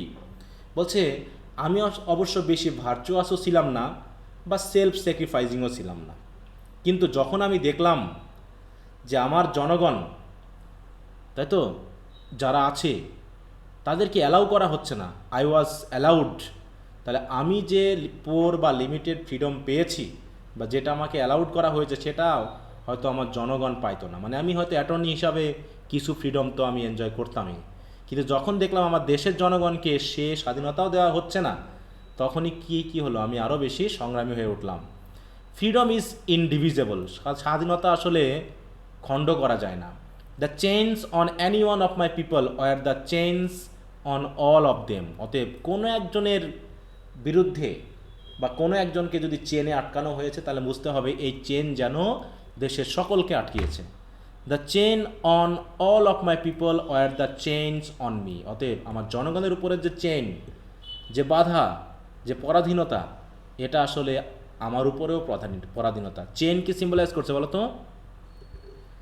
Chain কি পরাধীনতা মানে symbolise করছে, তাই না?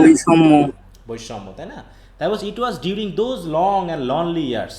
অতএব ওই সকল দীর্ঘ এবং একাকী দিনের কথা মনে করে কি করলাম, দেখো, that my hunger for the freedom of my own people become a hunger for the freedom of all people. সেটা হোয়াইট অ্যান্ড ব্ল্যাক, সেটা কালো হোক সাদা হোক, ওই আমার জনগণের জন্য যে ক্ষুধা সেটা পরিণত হলো সকলের প্রতি ক্ষুধা, সেটা কালো হোক আর সাদা হোক।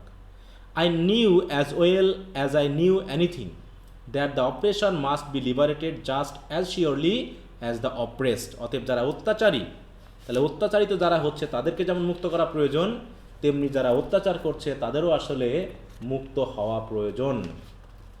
A man who takes away another man's freedom, বলছে যে মানুষ আরেকজন মানুষের স্বাধীনতাকে কেড়ে নেয়, is a prisoner of hatred, সে তো আসলে ঘৃণার দ্বারা বন্দী।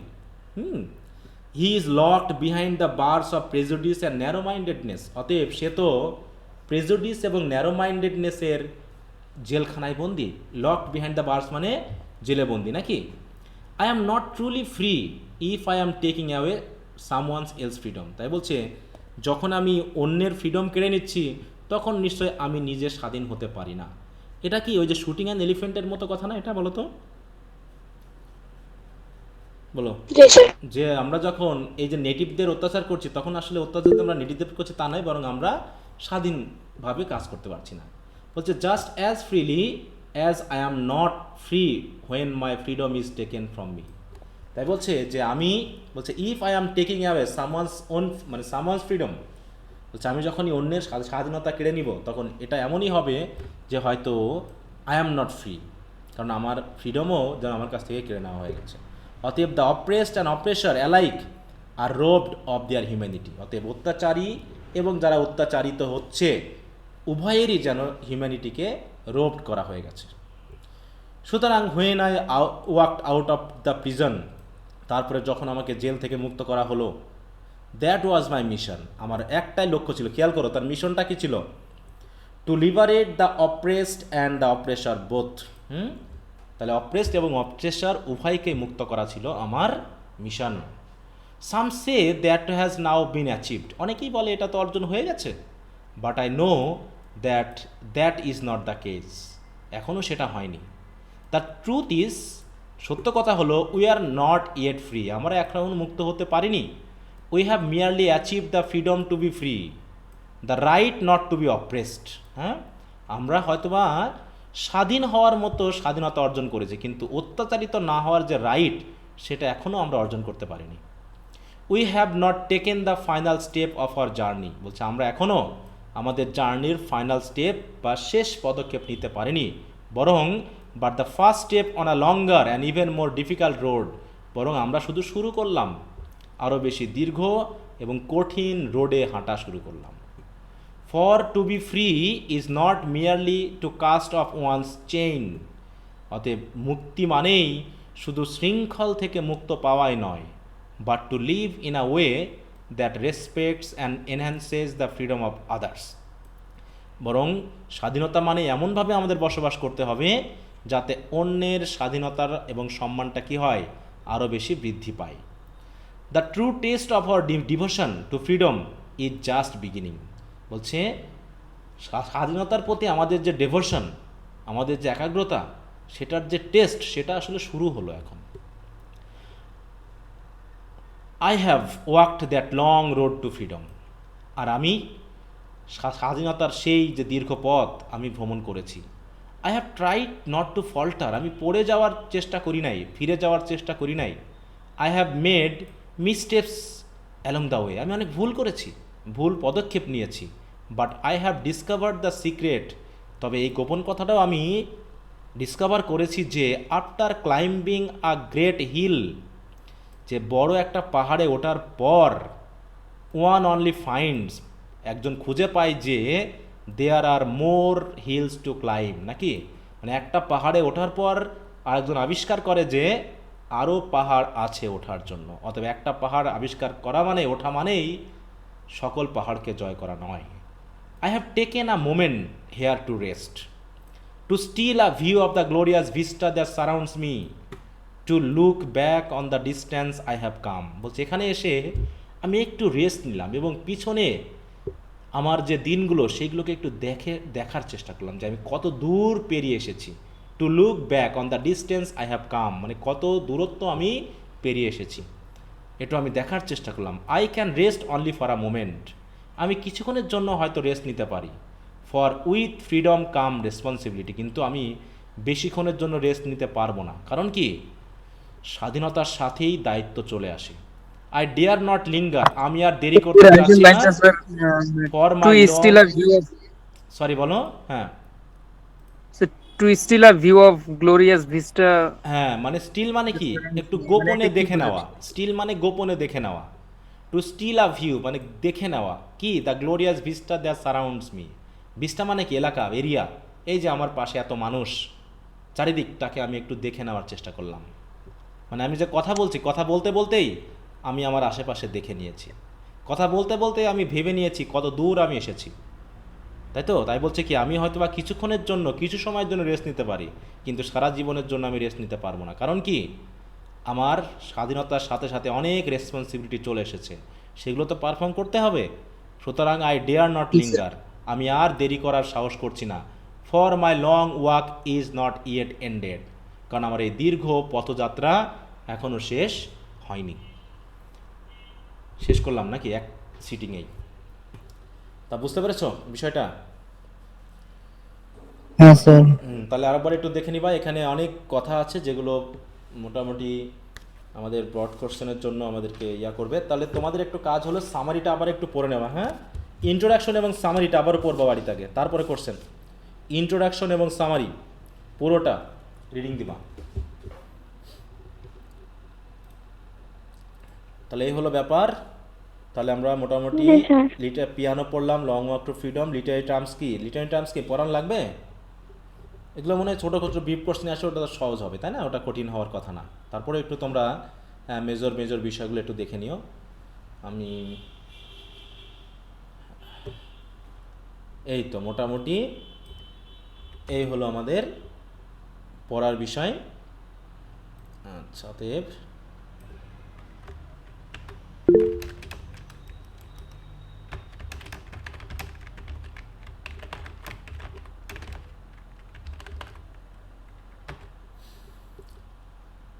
ওকে, তো মুজিবুর রহমান কিছু বলবা নাকি? মুজিবুর রহমান নাম হচ্ছে কি জানো? বলি, হ্যাঁ কিছু বলবা? আচ্ছা ঠিক আছে, নেটওয়ার্কের সমস্যা হয়তো, আর না হয় ইনস্ট্যান্ট। ওকে, তো পড়াশোনা কেমন চলছে সবার? সৌরভ মালাকার, সৌরভ আছো লাইনে? হ্যাঁ স্যার। কেমন অবস্থা হ্যাঁ পড়াশোনার বলো? গোছানো গেছে পড়াশোনা? স্যার, এই মোটামুটি গুছাই ফেলছি। হ্যাঁ একটু পড়ে নিবা। এদিকে হচ্ছে ফিমা আক্তার, ফিমা, জি স্যার। চলছে পড়াশোনা? জি স্যার, মোটামুটি চলতেছে। মোটামুটি না, ভালো মতো চালাও, ভালো একটা রেজাল্ট করতেই হবে। হ্যাঁ, হ্যাঁ স্যার, আসলে স্যার পড়ি মনে থাকে না স্যার। এটা স্বাভাবিক ব্যাপার, ওটা নিয়ে টেনশন করার কিছু নেই, এটা সবার ক্ষেত্রে এই ঘটনা ঘটছে। এমন কেউ আছো যে পড়ছো মনে থাকতেছে? কে আছে বলো তো, হাত তোলো। না স্যার। হ্যাঁ, এটি এই চিত্র আমাদের সময়ও ছিল, তোমাদের সময়ও থাকবে। তুমি যে পড়ছো এর জিসটাই তোমাকে হেল্প করবে। মনে করো না যে তুমি যা পড়ছো একদম pie to pie, word for word তুমি লিখতে পারবে। এইভাবে পড়াশোনার আশা কখনোই সম্ভব না, হবেও না। তুমি যা পড়বা তার ভিতরে 50% ভুলে যাবা, আর যে 50% তোমার থাকবে এটাই তোমাকে সামনে এগিয়ে নিয়ে যেতে হবে। তার মানে তোমার 50% বাড়াতে হলে 200-র 50% কত বলো? বলো, 200-র 50% কত? স্যার 100। আর 100%। আর 100-র 50% কত? 50 স্যার। 50। তাহলে তুমি কত পড়লে পারে তোমার 50% বেশি হবে? 200 না 100?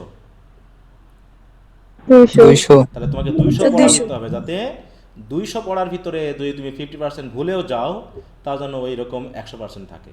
কিন্তু তুমি যদি 100% পড়ো তাহলে তোর ভুলে গিয়ে 50% হয়ে যাবে। তার মানে তুমি যত বেশি পড়তে চাইবা তোমার এই যে পরবর্তীতে মনে পড়ার ক্ষমতাটা তত বেশি হবে। অতএব এইটা নিয়ে কখনো ভয় করবা না, বা দুঃখিত হবে না, বা মন খারাপ করবে না যে আমার কিছুই মনে থাকতেছে না। মনে না থাকাটা 100% স্টুডেন্টের জন্য ঘটনা একই।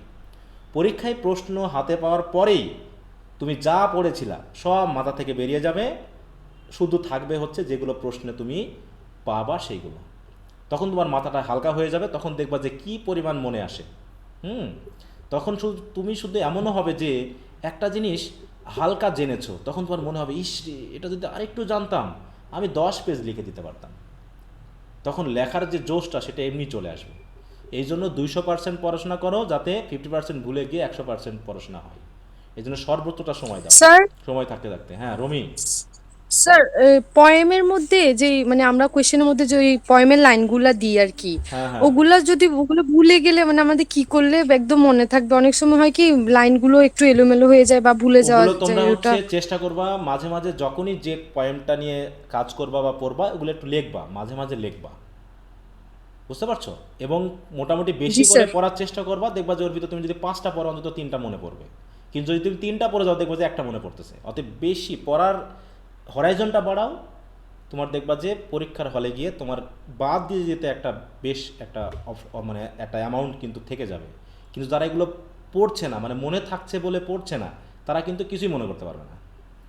এই উপকারিতাটা পরীক্ষার হলে গিয়ে বুঝতে পারবা যে তুমি পড়েছো 7টা, তার ভিতরে অন্তত 3টা মনে থাকবে। আর যারা মনে থাকতেছে না বলে পড়তেছেই না, এমনকি প্রশ্নের আনসারে দিচ্ছেও না, তারা দেখবা যে ওইটাও মনে করতে পারছো না।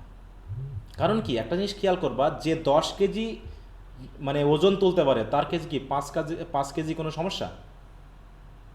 বলো তো। না না স্যার। স্যার। হ্যাঁ, ঠিক একইভাবে যে 15 কেজি তুলতে পারে তার কাছে কি 10 কেজি সমস্যা? যে 10 কেজি তুলতে না। পারে তার কাছে কিন্তু না 15 কেজি স্যার। সমস্যা। কিন্তু যে 15 কেজি তুলতে পারে তার কাছে 10 কেজি কোনো সমস্যা না। তো এই জন্য নিজের পড়ার সীমাটাকে বাড়াও, পরীক্ষার হলে গিয়ে যেটা হবার সেটা হবে। পরীক্ষার হলে এমন কেউ আছে না যে ফার্স্ট হবে বলেই নিশ্চিতভাবে পরীক্ষা দিতে পারে যে আমি বাংলাদেশে ফার্স্ট হব, এটা কেউ বলতে পারবে না। অতএব সবাই বুকে দুরু দুরু অবস্থা নিয়ে যায়, কিন্তু পরিশ্রম করে যারা তারাই ভালো করে। তারপরেও কিছু কাজ থাকে যেগুলো একটু ব্যতিক্রম হয়, ওগুলোর জন্য প্রিপেয়ার থাকতে হবে। হ্যাঁ, কিছু ব্যতিক্রম ঘটনা ঘটতেই পারে, কিছু মানে মানে কি অপ্রত্যাশিত ঘটনা ঘটতে পারে, যেগুলোর জন্য মন খারাপ করা যাবে না। জাস্ট তোমার কোয়ালিটি তৈরি করো, তুমি এগিয়ে যাও, অবশ্যই ভালো কিছু হবে। কিন্তু প্রতিটা মুহূর্তে নিজেকে বোঝাতে হবে যে জীবনের এই পথটা হচ্ছে ওয়ান ওয়ে, ফিরে আসার কোনো সুযোগ নেই। অতএব এই ওয়ান ওয়েটা আমাকে ভালো মতোই ব্যবহার করতে হবে, কারণ জীবনটা তোমার এর উপরেই গড়ে উঠবে। বিশেষ করে আমরা যারা লো বা মিডিল ক্লাস ফ্যামিলি থেকে আসা, পড়াশোনার উপরেই তাদের জীবনটাকে কিন্তু ভিত্তি করে আগাতে হবে। অতএব এই ক্ষেত্রে সময়টা খুবই জরুরি, কারণ এসএসসি আর এইচএসসি রেজাল্ট নিয়ে আর কেউ ভাববে না। তোমার তোমার রেজাল্ট নিয়ে ভাববে কোনটা? অনার্স এবং মাস্টার্সের। বুঝতে পারছো? তোমার ওই এসএসসিতে কী পাইছিলে না পাইছিলে ওটা নিয়ে আর কেউ ভাববে না, ওটা কেউ জিজ্ঞাসা করতে আসবে না। সবসময় রিসেন্ট রেজাল্টটা হচ্ছে সবচেয়ে গুরুত্বপূর্ণ। এসএসসি, কিন্তু স্যার আমরা তো হ্যাঁ এখন কত কষ্ট করে পড়াশোনা করছি। হ্যাঁ, তাহলে সেই রেজাল্ট তুমি কি করেছো না করেছো সেটা কেউ জিজ্ঞাসা করতে যাবে না। তুমি যদি A+ও হও ওটা কেউ জিজ্ঞাসা করতে যাবে না। গোল্ডেন পাও নাকি ডায়মন্ড পাও ওটাও কেউ জিজ্ঞাসা করতে যাবে না। জিজ্ঞাসা করতে যাবে যে তুমি জীবনে কি চাকরি করতেছো, কোন জায়গায় আছো সেটা। হ্যাঁ, অতএব মুখস্থ করে তুমি একটা ভালো রেজাল্ট করলা, ওটা দিয়ে জীবনে আর কাজে লাগলো না, ওই রেজাল্ট দিয়ে কোনো, যেমন আমার এসএসসি রেজাল্ট কি, এইচএসসি রেজাল্ট কি, তুমি কি জিজ্ঞাসা করো আমাকে? বলো তো। হয়তো তোমাদের চেয়ে আমার রেজাল্ট খারাপ, তৎকালীন সময়ে আমাদের রেজাল্ট অনেকটা খারাপ, এমনকি অনার্সের রেজাল্টও খারাপ, তোমাদের কম্প্যারিজনে হয়ে যাবে। এখনকার আমাদের ছেলেমেয়েরা ফার্স্ট ক্লাস পাওয়ার আশা করতে পারে, আর আমাদের সময় জাতীয় বিশ্ববিদ্যালয় থেকে ফার্স্ট ক্লাস কেন 55% মার্ক পাওয়ার জন্যই আমরা স্বপ্ন দেখলে স্যাররা বকা দিত যে বাদ দাও, সম্ভব না, 50% আশা করতে পারো, 55 দূরে। বুঝতে পারছো? তা সেই হিসাবে তোমাদের সুযোগ আছে, আশা করি তোমরা পারবে, এবং তোমাদের অনেককে প্রত্যাশা আমি করি যে ভালো করবা, এবং তারা যেন আমার প্রত্যাশা ঠিক রাখে, হাতের লেখা ঠিক করবা। আর মাঝে মাঝে আমি টেস্ট তোমাদের যেগুলো দেখার চেষ্টা করছি এক এক করে, যেহেতু অনেকগুলো জমে আছে, কমেন্ট করছি যেগুলো, সেগুলো একটু খেয়াল করবা। আর এক ছিয়া পড়তে থাকো। আচ্ছা, তো ঠিক আছে, তাহলে যদি কোনো সমস্যা থাকে তাহলে বলবা। আর কোনো টেস্ট? বাংলা হ্যাঁ বলো। বাংলা বাংলা যে দুইটা সাবজেক্ট আছে ওগুলার বড় প্রশ্নগুলা কি মানে মুখস্থ করব? যদি তোমার মুখস্থ করার ক্ষমতা থাকে তাহলে এটা একটা ভালো গুণ। আমি একটা জিনিস বলি যে মুখস্থ করার মানে যে এটা যদি কারো এই দক্ষতাটা থেকেই থাকে তাহলে অবশ্যই এটা ভালো গুণ। যদি তুমি পারো তাহলে মুখস্থ করবা, আর যদি মনে হয় যে মুখস্থ করলে আমার ক্ষতি বেশি তাহলে মুখস্থ করবো না, বিষয়গুলো বুঝে পড়ো যাতে তুমি নিজে লিখতে পারো। তবে যে সকল পয়েন্ট থাকবে বা তথ্য থাকবে কনক্রিট হয় যেন তথ্যগুলো, মনে থাকবে। আর পয়েন্ট বেশি করে দেওয়ার চেষ্টা করবা। আমি বলেছি কি মিনিমাম 10টা করে পয়েন্ট দিবা, মনে থাকবে, এবং তার থেকে বেশি দেওয়ার চেষ্টা করবা। কোটেশন? হ্যাঁ, কোটেশন না, মানে বাংলা সাবজেক্টগুলোর যে পয়েন্ট বুঝো তো? যে স্যার ওই যে মানে একটা হিন্টস হ্যাঁ দেওয়া হ্যাঁ থাকে। হিন্ট, হ্যাঁ ওই হিন্ট অনুসারে তুমি যে তথ্যগুলো দাও ওইগুলো যাতে বেশি হয়, যেন 10টার কমে না আসে, বরং 10টা 15টা 12টা যত বেশি দিতে পারো তত ভালো, কারণ পয়েন্টের উপর এগুলো মার্ক আসে কিন্তু, ঠিক আছে? কারণ স্যার পয়েন্ট দেখে মানে ওইটা, স্যার ওইটা যেটা অল্প একটু ওয়ার্ড লেখা থাকে তারপর ওইটা কি এক্সপ্লেন হয়, হ্যাঁ মানে এক্সপ্লেন পুরোটা করা নিয়ে হয়, আবার হ্যাঁ হ্যাঁ হ্যাঁ। বুঝতে পেরেছি। যেটা ওইটা থাকবে না, মানে পয়েন্ট থাকবে না, যেটা সেরকম প্রশ্ন কি করবে? হ্যাঁ, পয়েন্ট থাকবে যেগুলো সেরকম উত্তর দিবা, যেখানে বেশি করে পয়েন্ট দেওয়া যায়।